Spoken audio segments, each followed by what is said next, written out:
Olá, estamos aqui de volta com o Raça na TV. Eu sou Maurício Pestana e apresento esse programa semanalmente que vai trazer para você as melhores entrevistas que você já conhece na revista Raça impressa, agora também na TV. Hoje nós estamos com uma entrevistada muito especial, né? Doutora Carmen Doria, ela é simplesmente presidente da Comissão dos Advogados Negros da Ordem dos Advogados do Brasil. Doutora Carmen Dora, ontem me corrigiu, ela falou, olha, muitos estão falando Dória, mas não é Dória, é a doutora Carmen Dora. Olá, doutora Carmen Dora, seja bem-vinda ao nosso programa. Olá, Maurício, tudo bem? Prazer enorme estar aqui com você, com esse público todo que nos assiste e mais uma vez podendo dizer para vocês o que a nossa Ordem dos Advogados faz através da nossa Comissão de Igualdade Racial da OAB São Paulo. Eu já vou começar com uma pergunta. A doutora Carmen é uma amiga muito antiga, né? Não vamos falar a idade, senão vamos aqui denunciar a nossa idade, né, doutora Carmen? Mas eu já quero começar com uma pergunta, já assim, qual a diferença, né, entre injúria racial e racismo? Que eu acho que essa é a grande dúvida que todo o público tem, que todo o nosso público tem, que chegava e chega ainda à redação da revista Raça. O racismo, você ofende a etnia da pessoa, a raça da pessoa. Se bem que esse vocábulo raça é muito contraditório, né? Porque raça é a raça humana, mas você ofende a etnia. E na injúria racial, são opostos qualificativos que depreciam a pessoa. Então, associado coisas que são tidas como desagradáveis com a cor da pessoa. Quando você diz, por exemplo, você associa o negro com o macaco, ou com uma banana, ou com qualquer outro substantivo pejorativo. Então você está injuriando, você está falando que a pessoa é alguma coisa que ela não é com a intenção de ofender. É simplesmente a diferença entre um e outro. E a diferença é que na injúria, a pena, quando ela é aplicada, é mais leve e é afiançável. O racismo não é. Agora, é difícil você enquadrar alguém pelo crime de racismo no ato que está acontecendo. Às vezes é possível, às vezes não. Me parece que uma das formas que você tem de comprovadamente pegar uma pessoa e ela entrar dentro do crime de racismo, que é inafiançável no Brasil, é quando você proíbe uma pessoa de entrar num determinado local, né? Por exemplo, se ela tem um estabelecimento, uma boate, alguma coisa, diz assim, aqui não entra negro. Ali parece que está caracterizado que é um racismo, né? Ou quando você não dá trabalho, né? Por exemplo, eu me lembro que até não muito tempo atrás, os anúncios para procurar os anúncios de emprego, né? Quando não queriam negros, falavam assim, exigimos boa aparência, né? E a boa aparência, entre aspas, a boa aparência não era ser negro, né?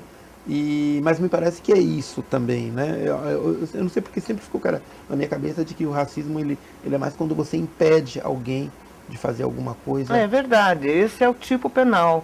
Está lá na Lei 7.716, no artigo 20, que fala você impedir o acesso no local de trabalho, nos shoppings, em vários locais, né? Você impedir a pessoa, negar trabalho, negar assistência médica por conta da etnia, o tipo. E tem também a Lei 14.187 de 2010, que aplica a sanção administrativa para todo aquele que praticar atos de racismo.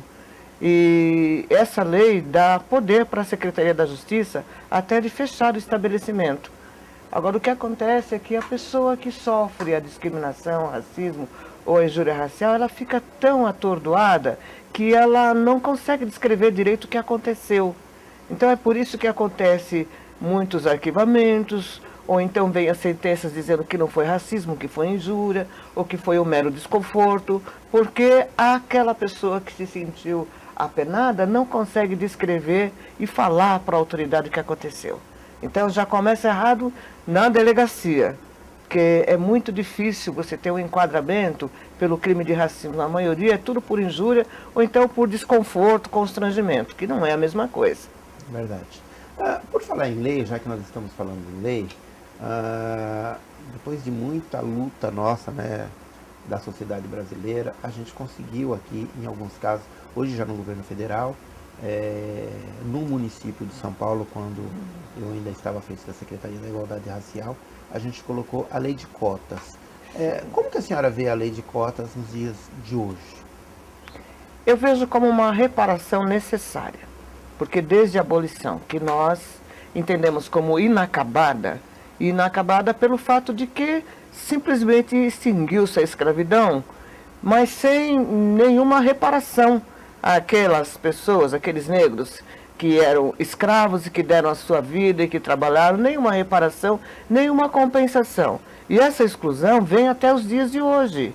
E por mais que se tenha mecanismos de inserção, os que existem até agora não foram suficientes para absorver esse contingente de pessoas excluídas que até hoje sofrem os efeitos da abolição inacabada. Então eu entendo que a lei de cotas é mais uma das ações afirmativas para a inserção, não é a única, ela deve ser aplicada. Eu entendo que foi uma vitória muito grande o STF ter se pronunciado definitivamente com relação à constitucionalidade da lei de cotas, e isto causa, assim, ainda muita discussão entre muitas pessoas. E a leitura que se tem é assim, tudo que vem para beneficiar o negro parece que incomoda os outros. E aqui eu não me lembro quem falou alguma coisa assim, contra cotas quem não estuda, quem não se preocupa com o problema do outro ou quem é racista.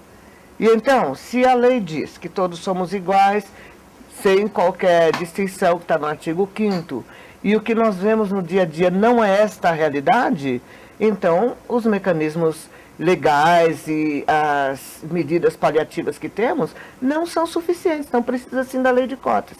Ela vem para inserir. Uma coisa que a gente observa é que o Brasil, e é importante dizer que toda a campanha que se teve contra as leis de cotas é como que a gente estava tentando importar alguma coisa de fora para cá, mas o Brasil já teve o Brasil tem algumas já procedência de cotas, né? E parece que em 68 tinha a lei do boi, né? Que determinava que os filhos de fazendeiros pudessem ter acesso a instrução, os outros né? imigrantes que para cá vieram receber incentivos em dinheiro, em serviço, em estudo, mas a população negra nada foi reservado. Mesmo as mulheres, numa outra instância, por exemplo, as mulheres nos partidos políticos são obrigadas, os partidos são obrigados a lançarem 30% de mulheres em todas as campanhas. Eu nunca vi ninguém, quando você fala assim nunca vi ninguém fazer alguma crítica ou levantar. Mas a lei de cotas foi simplesmente para negros, foi escrachada durante muito tempo, sobretudo pelos grandes órgãos de mídias no Brasil. A senhora também vê um componente racial nessa ação? É o racismo institucional. É o racismo que está introjetado dentro da pessoa. Ainda predomina aquela mentalidade de que o negro tem que estar nos lugares subalternos. Enquanto o negro não ascende, não tem oportunidade alguma, os agressores, os opressores entendem que está certo. Mas na medida em que o negro desponta, que ele mostra qualificação, que ele tem capacidade, então começa a incomodar. Isso tudo é resquício da escravidão. Agora, negros e negras não nasceram escravos, eles foram escravizados. É diferente. Mas o dominador se acostumou com essa situação. E ele quer perpetuar isso para sempre. Mas nos dias atuais, com a evolução, com os nossos trabalhos aí, no sentido de conscientizar, no sentido de dizer que nenhuma raça é superior à outra, que existe falta de oportunidade, isto vem modificando, mas muito ainda nós temos que fazer. Olha, eu exemplifico essa questão, até quando você era o secretário da Igualdade Racial. Houveram vários concursos de nível E as pessoas se inscreveram, e como já estava em vigor a lei de cotas, houveram candidatos que se inscreveram por ela. Mas tinham pessoas que não eram negras, que não tinham fenótipo, e também se inscreveram. E a sociedade impugnou. E muito sabiamente, né, a secretaria, na sua pessoa, naquela época, baixou aí uma portaria e fizeram-se alguns critérios para que fosse identificado se procediam essas impugnações. É verdade. A doutora está lembrando de um fato que eu sempre vejo com muito... Eu como cartunista, eu sempre vejo as grandes tragédias humanas com humor, né? Porque eu acho que é uma forma que a gente tem de encarar. Mas lá na secretaria, e a senhora, com seu conhecimento, fez parte da comissão, e eu me lembro, eu criei uma comissão para que pudesse avaliar, para que não tivesse fraudes. Na realidade, quando a gente começou a observar que havia fraudes nos concursos, a gente criou essa comissão. E eu me lembro que eu ouvia muito as pessoas da comissão, eu não fazia parte da comissão, me falar o que acontecia naquela comissão, e um dia eu quis assistir, mas não fazendo parte, mas para dar uma olhada quem eram as pessoas que estavam sendo impugnadas. E eu realmente, eu falei, não, eu não estou acreditando no que eu vejo, né? Então apareciam pessoas loiras, né? Sim. Que trançavam o cabelo, passavam bastante maquiagem, usavam não sei o quê, e falavam, não, mas eu sou negro, eu sou discriminado, né? Teve o absurdo de uma candidata que ela não era parda, ela era branca.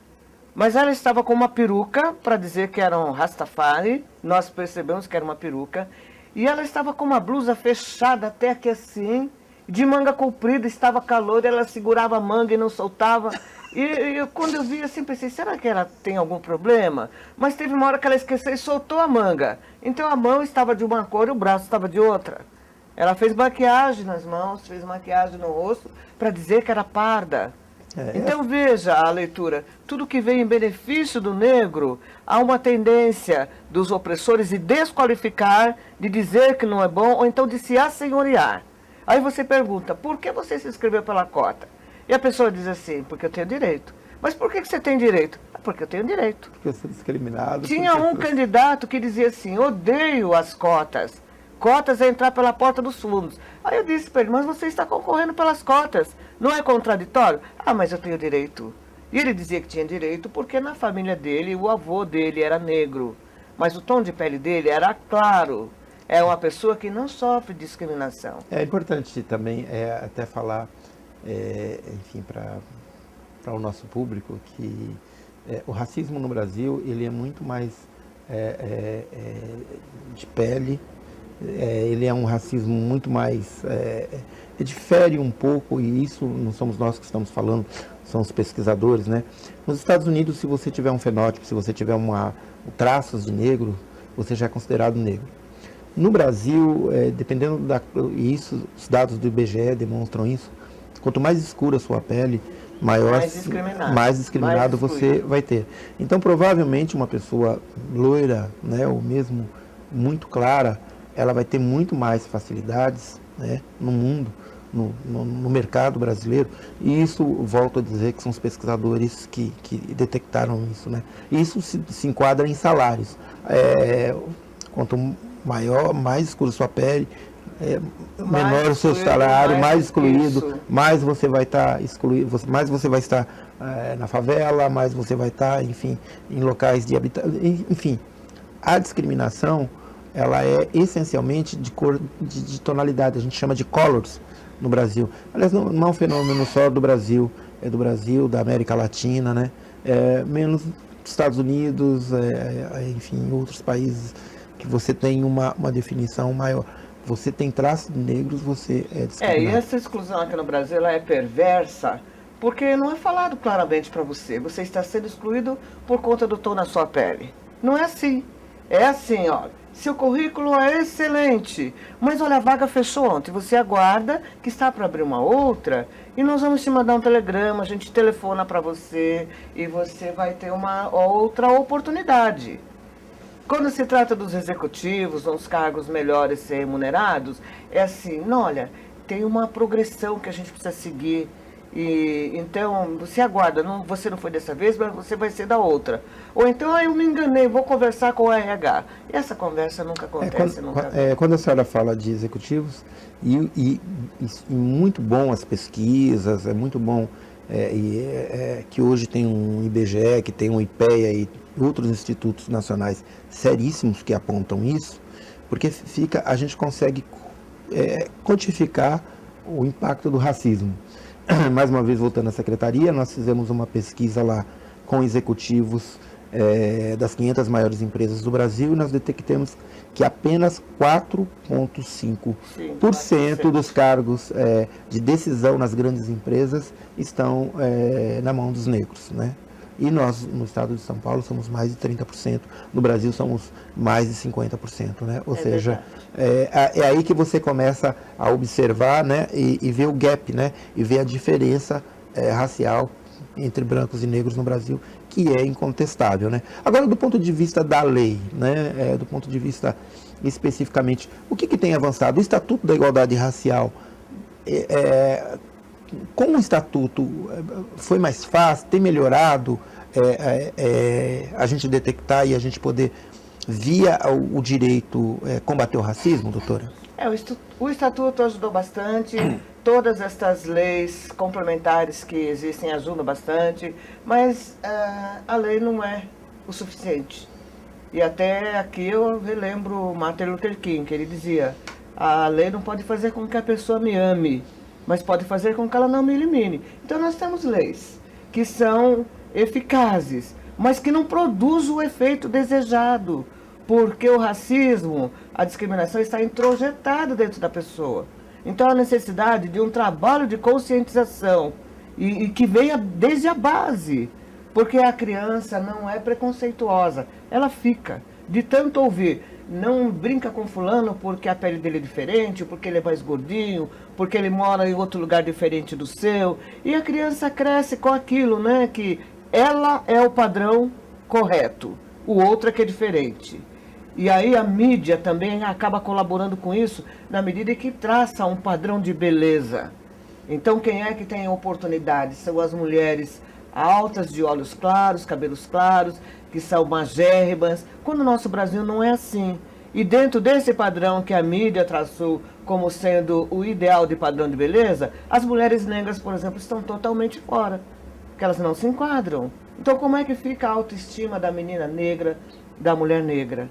Então, a par da lei, que funciona assim toda vez que ela é acionada, e o que acontece é que não se divulga muito quando se tem os resultados condenatórios. Não tem a mesma repercussão daquela que ocorre quando acontece o fato. Quando acontece o fato, toda a mídia vem, toda a mídia noticia, durante às vezes vários dias, então fica aquela comoção. Mas na hora que o judiciário se manifesta, sai uma nota de rodapé, às vezes nem sai. Então fica a falsa impressão de que a lei não foi aplicada ou de que não aconteceu nada. Acontece sim. E, inclusive, indenizações por dano moral têm sido aplicadas nesses casos todos. Doutora Carmen, ainda voltando para a questão mais jurídica, né? Esses dias eu fiquei surpreso, eu fui fazendo uma palestra em um grande escritório de advocacia com mais de 400 advogados, e como era um escritório muito renomado, eu levei uma frase do Luiz Gama, que eu gosto muito, né? Que diz que todo escravo, dizia, né, que todo escravo que eliminava seu senhor, ele fazia um ato em legítima defesa. Sim. Né? Poucas pessoas conheciam a frase, eu achei que muitos conhecessem, né? Até porque Luiz Gama foi eu diria, um dos grandes patronos do direito, porque a história do Luiz Gama com o direito é fantástico, né? Um cara que, enfim, teve todas as dificuldades na faculdade de Direito do lado de São Francisco que a gente possa imaginar lá atrás, né? Um grande orador, uma grande história. Como que é a solidariedade? Eu sei que a senhora preside a Comissão da Igualdade Racial da OAB de São Paulo. Mas como que é a solidariedade e como que é no meio jurídico essa questão racial? Nós tivemos, por exemplo, só o Joaquim Barbosa no Supremo Tribunal Federal, não tem mais negro, ninguém fala nada também, parece que é normal a Suprema Corte não ter a representatividade de um negro. Tivemos aqui em São Paulo o doutor Edio, como secretário de Justiça, a doutora Eunice. Mas como que é a presença do negro no direito e como que é o olhar dos não negros, dos advogados em geral, para essa questão? Nós ainda causamos impacto toda vez que nós chegamos, porque aí se descobre que nós pensamos, que nós temos qualificação, que nós podemos ocupar esses cargos. Mas o judiciário ainda não tem um olhar mais imparcial sobre essa questão. E aí eu até digo para você, cito um caso concreto acontecido comigo. Eu, advogada, chego numa agência do Banco do Brasil para fazer um levantamento judicial com a minha carteira na mão e a ordem judicial. E a gerente olha para mim e faz assim: aqui a senhora não entra, porque eu estou pensando na segurança do banco. Eu disse: não, estou cumprindo a ordem judicial. Não, a senhora não vai entrar. Eu disse: vou, nem que seja com a polícia que eu vou chamar. Chame quem a senhora quiser. Então, do ponto de vista da instituição, o que aconteceu? Ela não aceitou a minha condição de advogada, mesmo com a minha carteira na mão, mesmo com a ordem judicial. Então, eu tive que entrar com o auxílio da polícia. E no judiciário? Chego para fazer audiência com uma cliente negra. Cumprimento, o juiz me mede de cima a baixo, faz uma expressão de quem viu algo muito desagradável, nem disfarçou, não responde e começa a me destratar, a gritar, a esburrar na mesa. Então, se eu não estou preparada, nem sei o que teria acontecido aquele dia, mas é uma exteriorização do racismo institucional. Então, para que isso acabe, nós precisamos de mais pares iguais a nós, de mais pessoas conscientizadas que comecem a ver essa questão com maior gravidade, não a enquadrar como mero desconforto, como um constrangimento, mas como um crime mesmo, como tipifica a lei. Porque se mais condenações vierem com esse fundamento da nocividade, nós vamos conseguir mudar. Porque se você muda a cultura, você muda a forma de procedimento. E então, o nosso poder judiciário é majoritariamente branco.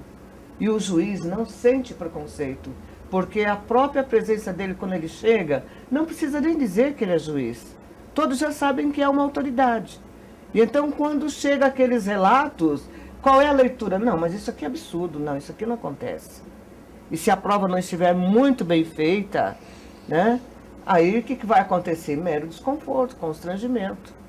Então, precisamos de mais pares iguais a nós. Precisamos que o poder público tenha esse olhar crítico e se preocupe com a diversidade. E aí nós conseguiremos mudar esse estado de coisas. Porque se você tem opiniões diferentes, visões diferentes, você terá decisões diferentes. Agora, se você tem uma hegemonia, todos que estão lá partilham da mesma ideia e nunca sentiram na pele a discriminação e o preconceito, então eles acham que não tem. Só para complementar, né, o que a senhora está dizendo, me faz lembrar uma coisa relacionada à lei, né? O Brasil é um país que tem a lei mais severa, né? Afinal de contas, o racismo é um crime inafiançável, mas é um crime que não tem ninguém na cadeia. Né? Ou seja, me parece que não existe, é uma lei que foi feita para um crime que não existe, porque uma vez que esse crime, você não vê ninguém preso por tal, né? Me faz lembrar também uma outra frase. Uma vez eu fora do país, falando que nós tínhamos uma lei aqui que criminalizava o racismo, ele falou: olha, eu fico feliz e fico triste, né? Feliz porque no seu país tem uma lei que criminaliza o racismo. Triste porque, coitado do país que precisa de uma lei para criminalizar o racismo, né? Mas doutora, quais são os principais problemas que chegam, ou as principais queixas que chegam até a comissão sobre a questão racial?